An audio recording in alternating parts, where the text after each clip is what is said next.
you're totally fine. We're doing all right for sound? Sound is looking good. Okay, Nick, we are rolling.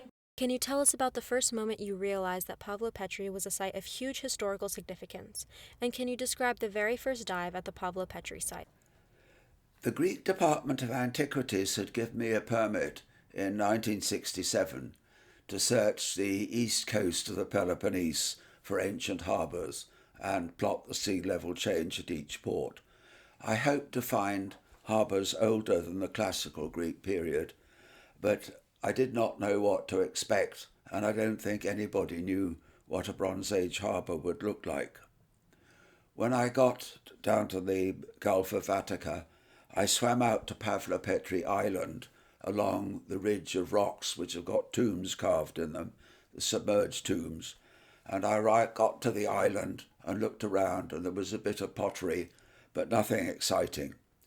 I was snorkeling with a German tourist who was camping nearby, and after resting on the island for a moment, we swam straight back to the mainland, across the bay between Pavlopetri Island and the mainland.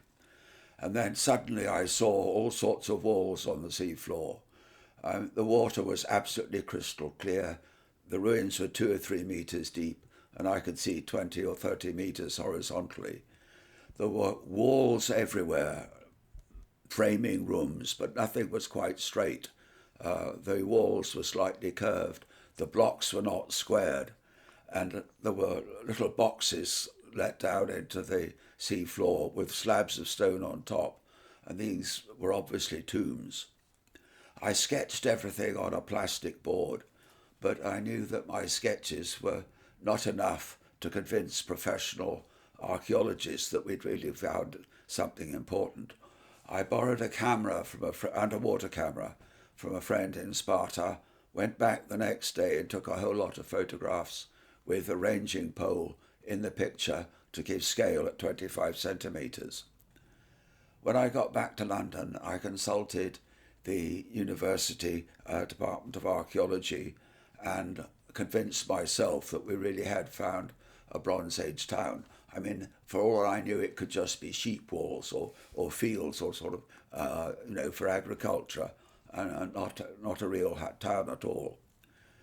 But with this information, I obtained a permit in 1968 for a team of divers from Cambridge University to work there for a month, mapping and excavating and taking samples of pottery from the surface.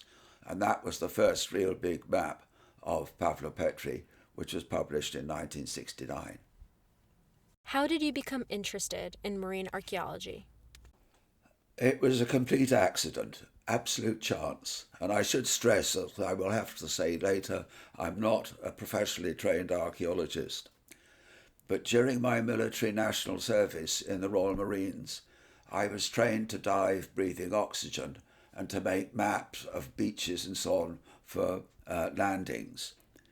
During the summer of 1957, I joined a diving club and converted to civilian diving, breathing compressed air in scuba.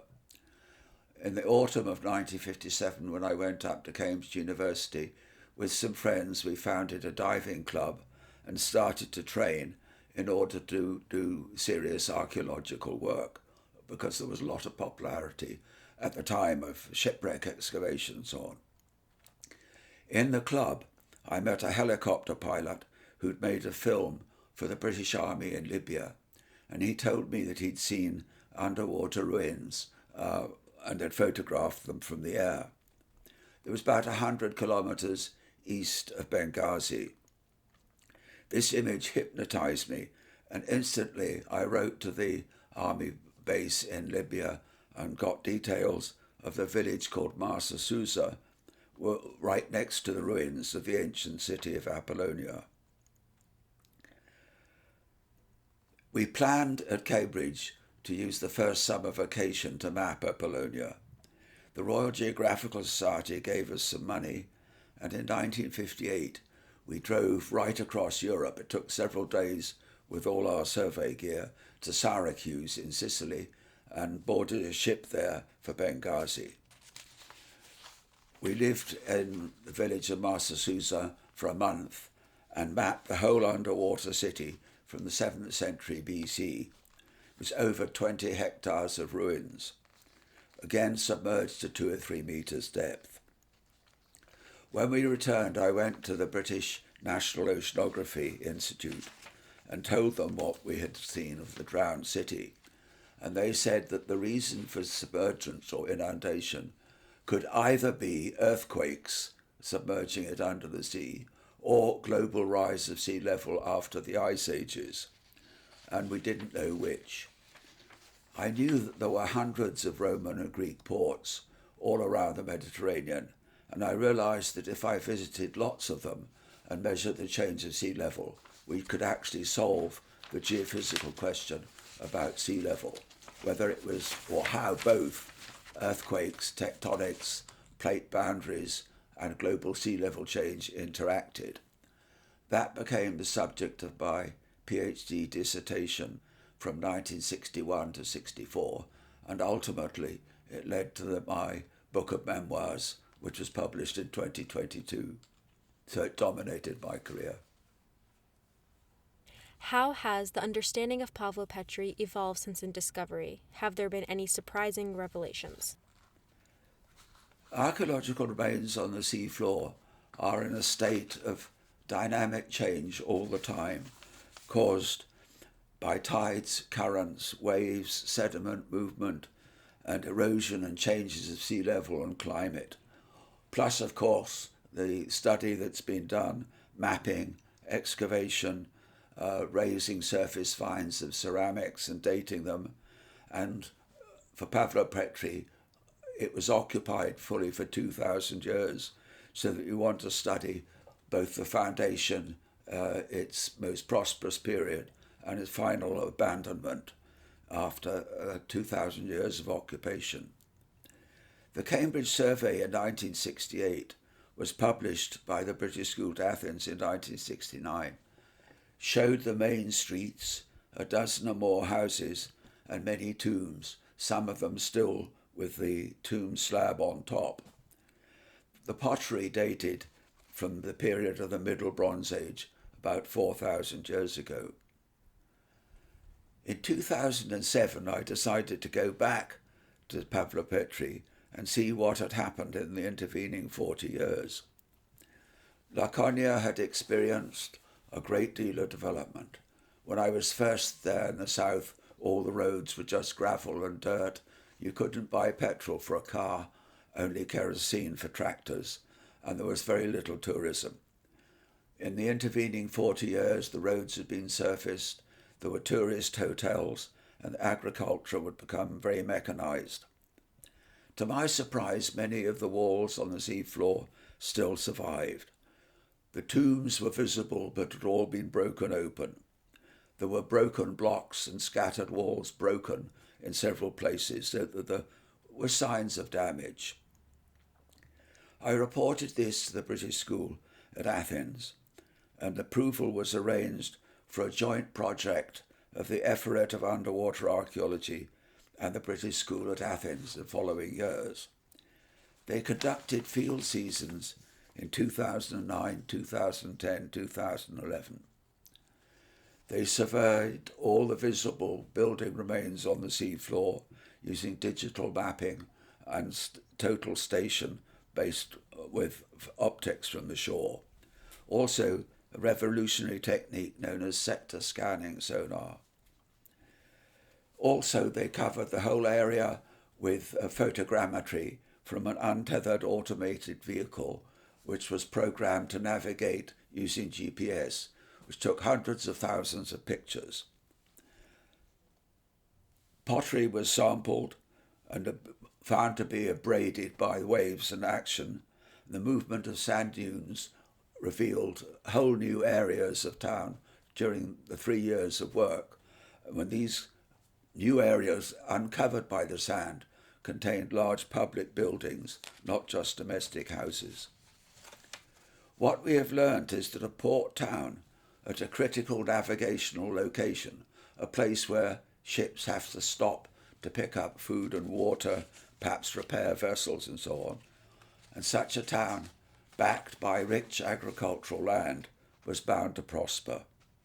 Discoveries have revealed pottery and obsidian from all periods during the occupation of the city.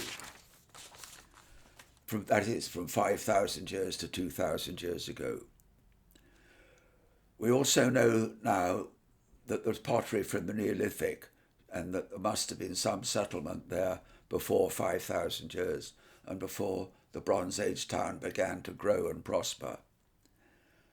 Bronze Age trade with nearby sites such as Epidavros, Livera, and further afield to Kithera, Ios Stephanos, and even Crete and central Greece. Amongst the finds on the seafloor were huge jars known as pithoi, many of them, and other ceramics, and divers collected 11 loom weights for weaving cloth. The site is actually scattered with so many loom weights that it's obvious that weaving fabrics was an important industry in the town. It's quite possible that even the fabric was dyed with purple, as they found a midden of murex shells nearby. In conclusion of that evidence, it suggests that the community was based on multiple agricultural, many resources, and engaged in vigorous marine trading all over the South Aegean and Southern Adriatic. What are the most critical preservation priorities that would ensure the integrity of the site for years to come? First, I'll list the causes of damage. Waves and currents and tidal action abrade the ceramics and anything, fragments of pottery, pithoi on the seafloor and so on. The walls and tombs are badly damaged by dragging anchors. Tourists occasionally move objects, take souvenirs, pick up pottery, and I guess in the past somebody looted the tombs. Then we've got plants and animals, the biota, encrusting the stone walls and the pottery. The encrustations on the walls have changed over the last 10 or 15 years. I mean, they change every few years. We don't know why, and some of it may be due to agricultural runoff. But there are boring shells and sponges that drill into the stones of the wall and do a lot of damage. Large sand dunes move under the currents and changes of wind direction. And I must say that when the ruins are completely covered in sand, they're best preserved. But of course, that's not good for archaeology or tourism. When the sand dunes move away, you see how fresh and well preserved the walls can be. How do we control the damage? The most immediate and controllable factor is boats anchoring. There must be a proper rule banning boats from anchoring over the ruins and giving some penalty if they're caught. Nothing else can move, rocks as a metre across or half a metre dragged out of line in the walls. There's nothing else can move them except anchors, so we know that's causing damage. Tourist damage, casual damage, when people don't realise what they're doing, can be minimised by education, brochures, signs, tourist guided snorkeling things and so on. And I know you're doing a lot of that already, but that's got to be beefed up, I think, so that nobody can go on the site without realising what they're doing. Brochures, souvenirs, models, CDs, movies, website access, all that stuff. The sand abrasion is interesting, and it's possible that one could raise the rock wall that goes out from the mainland to the island. Waves break over it. It's possible that could be raised just by a metre or two, not with concrete, but just with rubble blocks placed there, and that would change the way the waves move.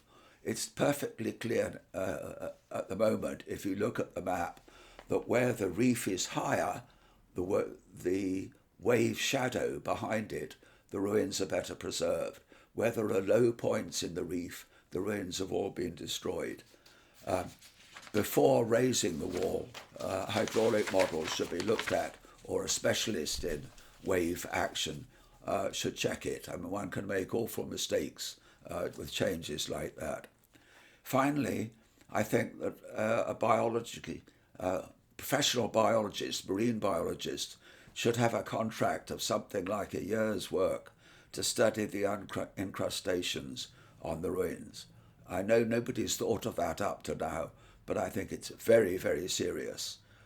One may not be able to do anything about it, but if the rate of destruction is rapid and unavoidable, that puts a big pressure on further research now while we can see the ruins in their best state. How have advancements in technology impacted the study of Pavlopetri, and how do they compare to methods used in the early days of marine archaeology? The advances are absolutely wonderful, of course. The work I did in 1967 was very primitive. Pavlopetri has been the site of study for 50 or 60 years now, and of course there was a gap of 40 years between 1968 and 2008. But my first survey was just visual with a ranging pole and a camera. The 1968 Cambridge survey used the similar techniques that I'd used at Apollonia 10 years earlier: aqualung diving gear, snorkeling, optical survey instruments like alidade and theodolite on shore, lots of underwater photography, and they laid a big grid over the whole town. They also devised a balloon which had a camera in it that could be triggered by radio. They could take aerial photographs through the water. I mean, before drones and all that sort of stuff. In 2009, Professor Jon Henderson from the University of Nottingham was providing most of the technology for the joint project of the Euphoria and Underwater Archaeology and the British School. They plan to use a wide range of laser optical rangefinders, total station measuring programs, an array of acoustic devices and acoustic positioning and so on. Some of these were used, but some of them weren't. And in the event, the total amount of information gathered was enormous, but not as much as they'd hoped. The Hellenic Centre for Marine Research ran side-scan survey and multi-beam survey over the whole area of the ruins, and drone photography and helicopter photography was also conducted. The volume of information produced is absolutely overwhelming, and it's taken years to process all the information for publication. But the amount of actual excavation is still quite minimal. Excavation is destructive and always has to be conducted very, very carefully, and permits to excavate are very difficult to get. I can't make any recommendations about that. Do you see any chance that Pavlopetri will be more thoroughly excavated, explored, and studied in the near future, and would you like that to happen? What do you think such a study might reveal? I think a lot more could be done. As I say, I'm not a professional archaeologist. I'm an oceanographer and a geoarchaeologist, and I shouldn't make recommendations which might lead to destruction of material, obviously. Research and excavation increase knowledge and increase the material for curating of artifacts and so on. Protection of the site to prevent damage and management of the site for public enjoyment are all different issues. Research by qualified teams with official endorsement can only be done sporadically at intervals of years, partly because of the time it takes to work up all the data for publication. I can't define priorities, but there's surely much to be learned still, particularly in my personal interest, the very early stages of the site, how the Neolithic settlement and what I call artisanal seafaring evolved into a commercial town and technically developed seafaring with provision for shipbuilding, supplying ships in transit and so on. The public enjoyment of the site and protection of the site are ongoing and continuous, and I think you're doing it a lot already on that, and I can just encourage you to continue. How do you think a community can be encouraged to have an increased interest in matters of cultural preservation? Well, more of what the good work you're doing already, but encouraging what I call positive tourism. So much information that could be provided, particularly in the electronic era now. People could get apps or put maps on their telephones. You can provide plastic maps so that swimmers can swim over the site and identify what they're seeing. There can be guided tours with professional snorkelers who can give people all the extra information. Big events, I think, are very successful. You've had occasions when you've had, tens, hundreds of people gathering for special visits. I think it's very important to promote the significance and unique qualities of Pavlopetri as a special site. The more that its intellectual and archaeological importance is recognized professionally and internationally, the easier it will be to raise resources for the protection, and particularly to get recognition by national and international academic bodies. What advice would you give to young archaeologists or students who are just beginning their careers, especially those interested in underwater archaeology? My first statement is, don't think that maritime archaeology is all shipwrecks. Whenever I mention or anybody thinks I'm to do with marine archaeology, they always think it's shipwrecks. Let's say half and half. Shipwrecks and drowned sites, landscapes, every period from the Paleolithic to the 19th century AD. It's all there. You can find sites underwater, and it all needs mapping, preservation, study, publication, and so on. So consider every period. The submersion of prehistoric sites around all the continents after the Ice Age is a hugely dramatic event, and the human race had occupied many of the continental shelves, particularly around Europe and Africa, hundreds of thousands of years ago, a million years ago. So understanding the successive ice ages and how people responded and how the sea level influenced migration out of Africa into the Middle East, to the Far East, Australia, and ultimately the Americas, is all governed by sea level. And it's not just a question of land bridges. We're not just looking at migration. They were living on the continental shelf for tens of thousands of years in environments which we don't now have. We don't have nowadays. So there's an enormous amount of research to be done there. Finally, be prepared for skepticism. Even now, after 60 years of highly productive marine archaeology, with thousands of publications and hundreds of people, professionals, working at the level of university, PhD and early postgraduate and post-PhD research, what they call early stage researchers, there are still very, very few maritime archaeologists in senior posts. You will get very little support, I'm afraid, from departmental heads and museum directors and so on. Or you can find the right ones who will provide you with help. But just be prepared to put up with skepticism, even at this stage. There's a lot to fight for, so just keep fighting.